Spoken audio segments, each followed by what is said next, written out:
హోరని ఆధారం చేసుకున్న దగ్గర నుంచి ప్రతిరోజు ఏ హోరతో ప్రారంభమవుతుందో ఆ హోర పేరు మీదుగా ఒక రోజుని నిర్ణయం చేయడంతో మొదలుపెట్టి ఎంత తక్కువ కాలాన్ని విభాగం చేయొచ్చో అంతవరకు తీసుకొచ్చి దాన్ని ఎలా జీవితంలో అన్వయం చేసుకుని అభ్యున్నతి పొందాలో నిర్ణయం చేసినటువంటి మహాపురుషులు.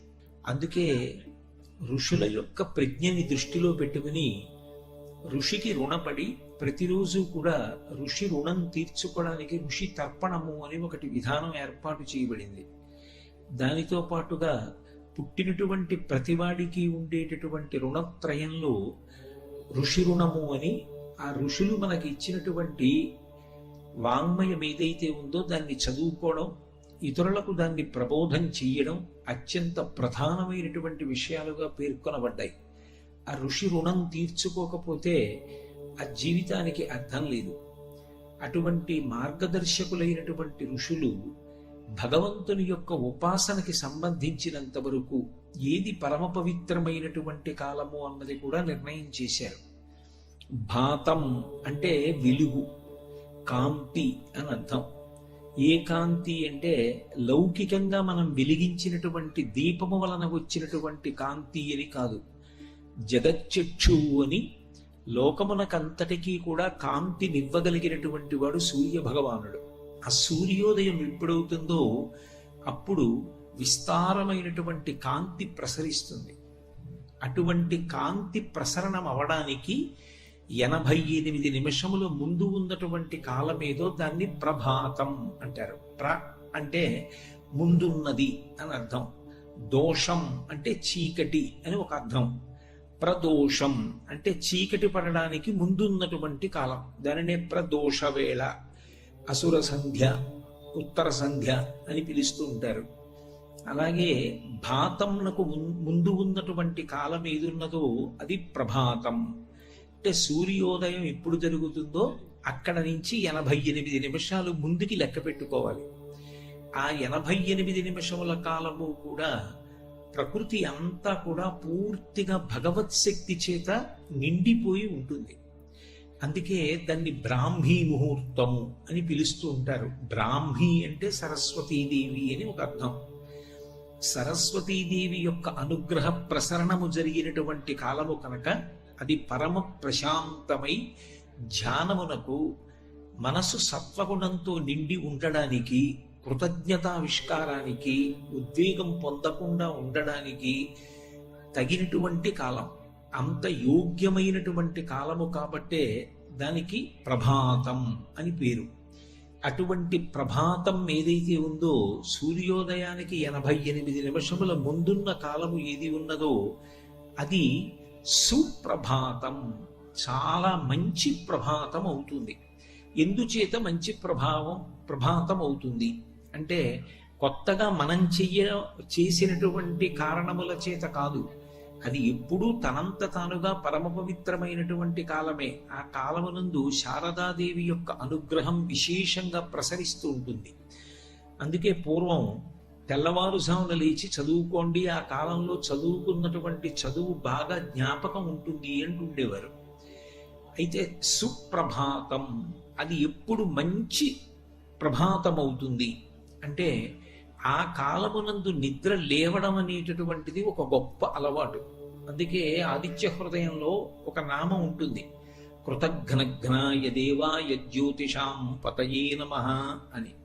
కృతఘ్నుడు ఎవరు అంటే జగచ్చిక్షు మూడు మూర్తుల యొక్క సమాహార స్వరూపమైనటువంటి సూర్య భగవానుడు ఉదయించడానికి పూర్వమే నిద్ర లేచి కాలకృత్యములు తీర్చుకొని స్నానాదులను పూర్తి చేసుకుని భగవంతుణ్ణి ఆహ్వానించడానికి సిద్ధపడకుండా తమోగుణ భూయిష్టమైనటువంటి నిద్రయందు ఉన్నటువంటి వాడెవరో వాడు కృతజ్ఞుడు. ఈశ్వరుడు వచ్చేశాడు, కానీ ఈయన మాత్రం నిద్ర లేచి ఆయనకి స్వాగతం పలకడానికి సిద్ధంగా లేడు. అది కృతఘ్నత కనుక కృతఘ్నఘ్నాయ దేవాయ, అటువంటి కృతఘ్నుడైన వాడెవరు ఉన్నాడో వాడిని శిక్షించేటటువంటి లక్షణము కలిగినటువంటి వాడు సూర్య భగవానుడు అని. అటువంటి సూర్య భగవానుని యొక్క ఉదయమునకు పూర్వము నిద్ర లేవడం ఒక గొప్ప అలవాటు. అసలు సుప్రభాతం చదవడం, సుప్రభాతాన్ని అనుసంధానం చేసుకోవడం, ఆ సమయంలో భగవత్ సంబంధమైనటువంటి ఆలోచనలు మనసు యందు నింపుకోవడం తరువాతి మాట. అసలు సూర్యోదయాత్ పూర్వం నిద్ర లేవగలగడం అనేటటువంటిది ఒక గొప్ప అలవాటు. వాల్మీకి రామాయణంలో రావణాసురుడు తప్పు చేస్తే తప్పు అంటారు, ఒప్పు చేస్తే ఒప్పు అంటారు. ప్రభాత కాలమనందు రావణాసురుడు నిద్రలేస్తే వాల్మీకి మహర్షి అంతటి వారు దానిని మంచి అలవాటుగానే పేర్కొన్నారు. నిద్ర లేవగానే పరకాంతను గురించి కామంతో స్మరిస్తే అది దుర్మార్గపుట ఆలోచన. ఆ కాలమునందు భగవత్ సంబంధమైన ఆలోచన మాత్రమే మనస్సునందు నిలబడాలి. ఎప్పుడైనా సరే మనిషికి అభ్యున్నతినివ్వగలిగినది, మనసుని ప్రశాంతంగా ఉంచగలిగినది ఏది అంటే భగవంతుని యొక్క ఆలోచన ఒక్కటి. ఎందుకని అంటే కరిగేటట్టుగా చెయ్యగలిగేటటువంటి లక్షణం ఎక్కడుంటుందో అదే భగవంతుని యొక్క మూర్తి. పంచదార నీళ్లలో కలిపాననుకోండి, కొంతసేపు అయిన తరువాత ఇక పంచదార తన అస్తిత్వాన్ని పొంది ఉండదు. అది నీటిలో కరిగిపోయి పంచదారలోని తీపి నీటిలోకి వెళ్ళిపోతుంది. ఒక ఉప్పు బొమ్మ సముద్రపు లోతు నేను తెలుసుకుంటానని సముద్రంలోకి ప్రయాణం చేసింది అనుకోండి, సముద్రపు లోతెంతో కనుక్కుని వచ్చి చెప్పడానికి ఇక ఉప్పు బొమ్మ ఉండదు. ఉప్పు బొమ్మ సముద్రంలో కరిగిపోతుంది. అలాగే భగవంతుని గురించినటువంటి చింతన ఏం చేస్తుంది అంటే భగవంతుని యందు ఐక్యమైపోవడానికి కారణమవుతుంది. అలా భగవంతుని గురించి చింతన చెయ్యడానికి పరమ యోగ్యమైనటువంటి కాలం ఏది అంటే ప్రభాత కాలం.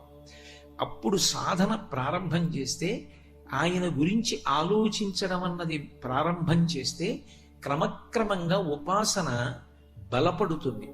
బలపడి జీవితంలో ముందుకు వెళ్ళడానికి అవకాశం కలుగుతుంది. పైగా బ్రాహ్మీ ముహూర్త సమయమునందు ఏ ఆలోచనతో ఉంటాడో ఆ ఆలోచన మనసు ఉద్విగ్నత పొందకుండా ప్రశాంతంగా ఉండేటట్టు చేస్తుంది.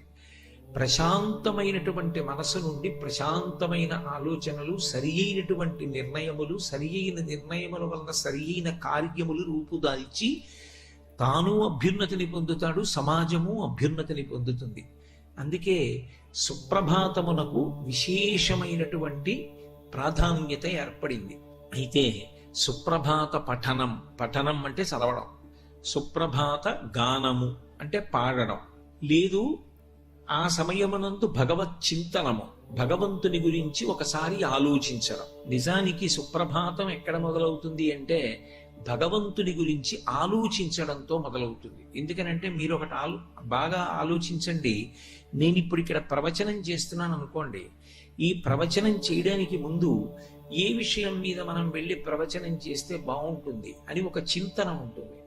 ఈ విషయం మీద మాట్లాడితే బాగుంటుందేమో అని ఒక నిర్ణయం ముందు మనస్సులో సంకల్పంగా రావాలి.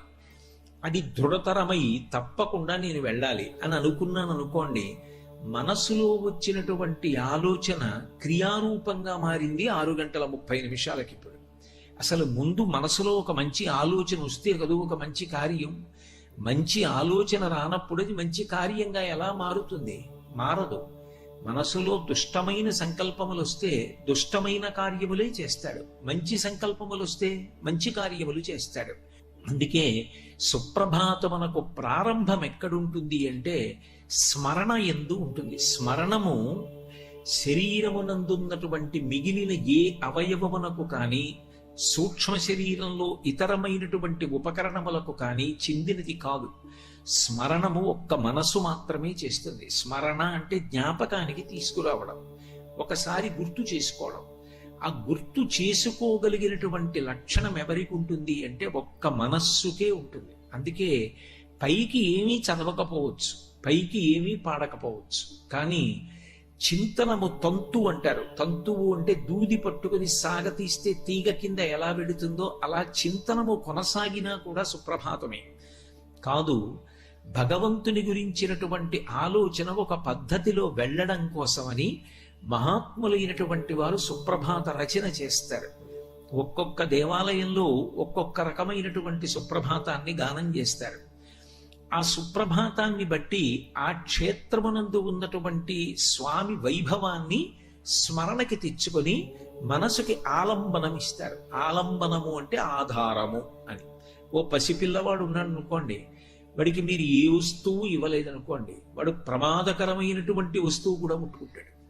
మీరు ఒక క్షేమకరమైన వస్తువు పట్టుకెళ్ళి పిల్లాడికి ఇచ్చారనుకోండి, వాడికి ఓ వంకాయ ఇచ్చారనుకోండి, వాడు దాంతో ఆడుకుంటాడు. మీరు ఇవ్వలేదనుకోండి, వాడు కత్తి పట్టుకుని ఆడుకుంటాడు. ఆఖరికి వాడికి ప్రమాదం తెచ్చుకుంటాడు. పసిపిల్లవాడిలా ఉంటుంది మనస్సు. దానికి ఆలంబనం ఇవ్వాలి, ఏదో ఒక వస్తువుని అందించాలి. అందిస్తే దాన్ని పట్టుకుంటుంది, పట్టుకుని ఆలోచిస్తుంది. అది దానికి ఉన్న అలవాటు. మీరు అలా ప్రయత్నపూర్వకంగా 4 రోజులు దానికి అందించారనుకోండి, నువ్వు నిద్ర లేవగానే ఇలా చెయ్యాలి. మొదట్లో మొరాయిస్తుంది, ఇదెక్కడి గొడవని చేయనంటుంది. కానీ మీరు అలవాటు చేశారనుకోండి, అది ఏం చేస్తుందంటే నిద్ర లేచిన తర్వాత అదే జ్ఞాపకం చేస్తుంది. ఇలా ఆలోచించాలి కదూ, ఇదో నియమం పెట్టావు కదా నువ్వు అని ఆలోచించడం మొదలు పెడుతుంది.